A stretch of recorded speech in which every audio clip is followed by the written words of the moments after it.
Hi everyone, and thank you Tony Glander for making this virtual appearance possible. I'm honored to almost be here to receive this Joe Barnes Lifetime Achievement Award. You know, I'm here in spirit even though the rest of me is at large. I had the opportunity to spend time with Joe Barnes many years ago when I was at Bentheim's pulling glass for Serpentino's great project at the Glavin Chapel at Babson College. And for 2 full days, Joe tolerated me messing up his glass racks, bothering him with requests for colors that were either non-existent or simply out of stock. He kept telling me everything seemed to be on some proverbial boat between Germany and New Jersey. But I'm not quite sure he got where I was coming from. And at one point, he tactfully informed me that you should never combine cathedral glass with opalescent glass in the same project. Of course, I wholeheartedly agreed with Joe. He's the man at Bentheim's in those days. But I'm thinking to myself, geez, thanks Joe, now you tell me. For some reason, good advice always seems to arrive too late for me. But one thing I love to tell my students is that falling on your face now and then only confirms that you are simply moving forward. And I think we remember Joe as a wise and unassuming man, the likes of which are always in short supply. So again, it's an honor to receive this award which bears Joe's name. You know, I also must admit that I do feel a bit of trepidation over the prefix lifetime in this award. I'm reminded of that old one-timer where the young music student asks his old teacher if he's been playing accordion his whole life. And the old-timer scratches his head and says, "Not yet." And in a sense, I feel the same way. I mean, I've only been messing around with glass for 35 years now. And to be honest, this whole glass trip for me really just started out as a way to bail out of my real job as an engineer, which I hated, so I could sleep in as late as I wanted to every day while trying to figure out what I really should do with the rest of my life.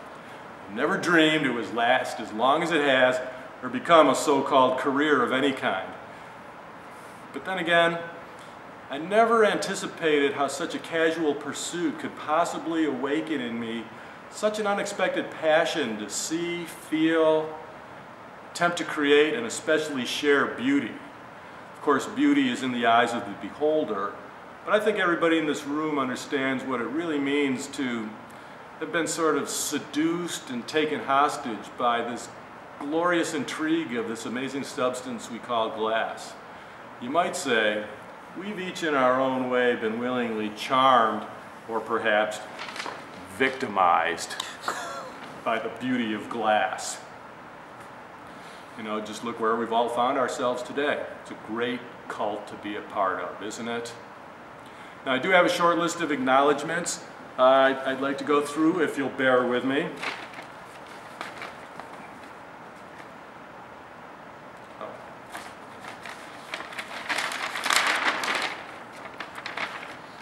Of course, I'd like to thank everybody in the AGG, everybody out there, and especially Ken Leap for putting so much effort into this event.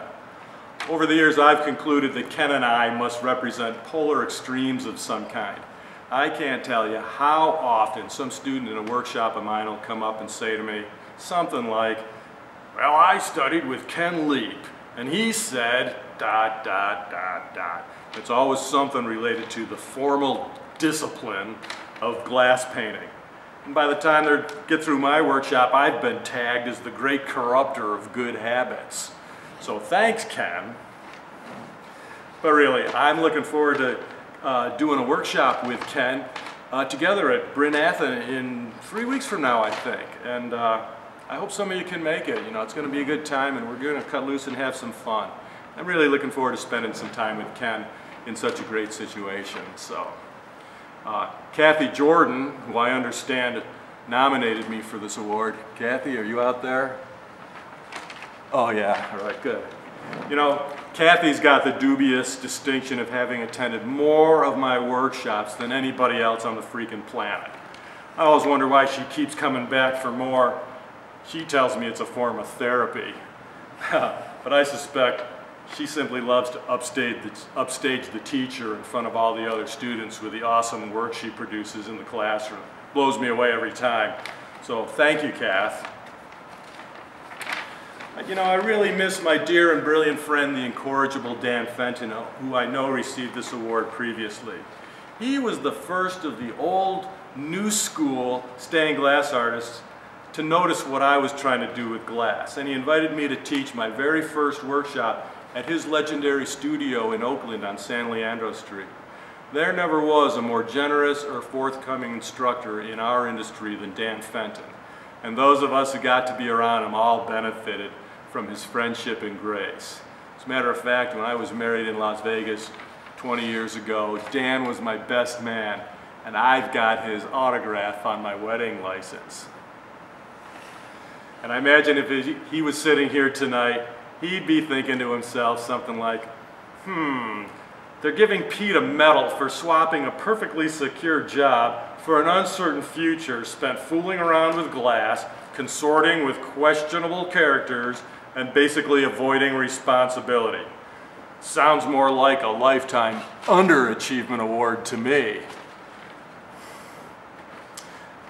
Dan introduced me to the legendary Dick Millard, and Dick also tolerated me enough to take me under his wing for a spell, even though I was probably the worst student to ever visit his wonderful studio.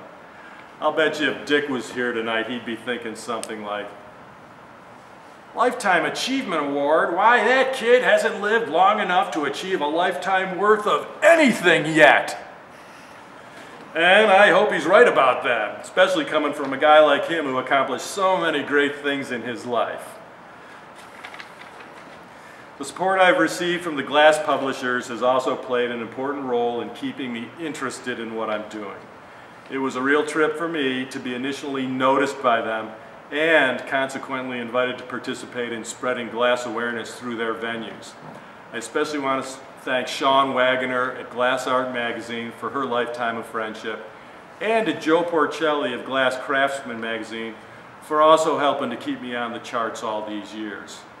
My corporate sponsors, Wismach, Kokomo, Spectrum, Ouroboros, among many others who have supported my ideas over the years, my clients, collectors, customers, everyone who's ever hired me, commissioned me, or bought stuff from me, and especially everyone who ever has or will ever attend any of my workshops. To all of them, I say thank you.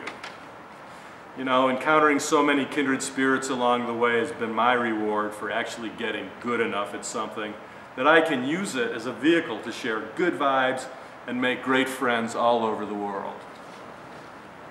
You know, we need to remember to count our blessings every day, don't we? In closing, I gratefully accept this award. It's a beautiful feather that I'm going to wear in my cap for the rest of my days, as long as I may. I promise to brag about it whenever I should, and I hope it looks as good as it feels.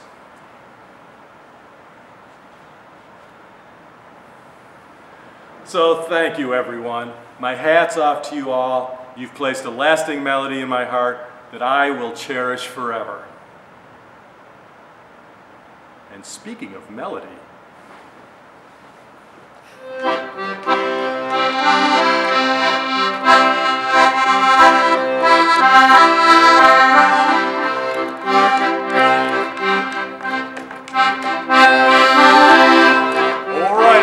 it's time for a sing-along. I want everybody to join in. I know you know the words, so let's have some fun. Ready? Here we go. Every time it rains, pennies from heaven. Don't you know each cloud contains pennies from heaven? You'll find your fortune falling all over town. Make sure that your umbrella is upside down. Trade it for a package of sunshine and flowers if you want the things you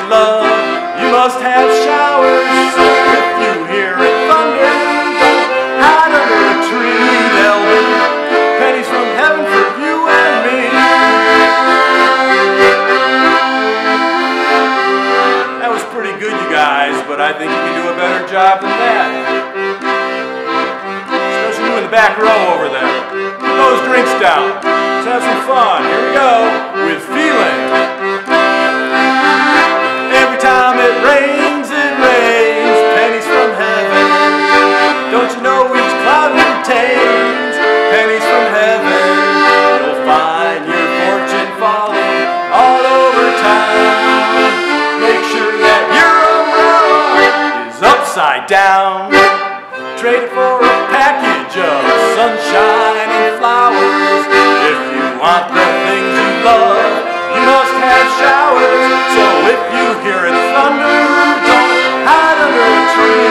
There'll be pennies from heaven for you and me.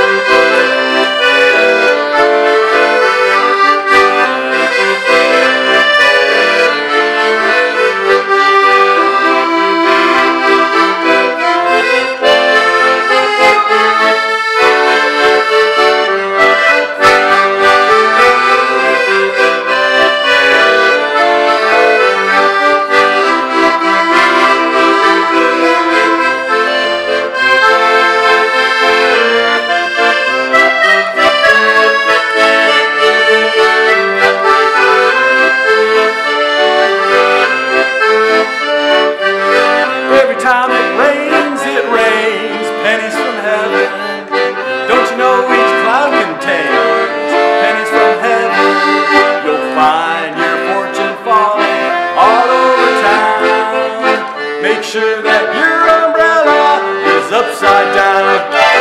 Trade it for a package of sunshine and flowers. If you want the things you love, you must have showers. So if you hear it thunder, don't hide under a tree. There'll be pennies from heaven. Pennies from heaven. There'll be pennies from heaven from now on.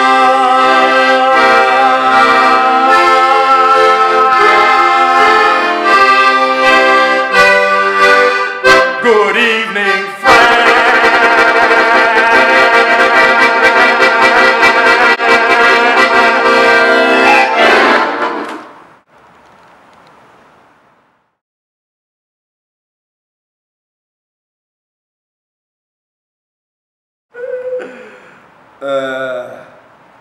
Gotta try it one more time.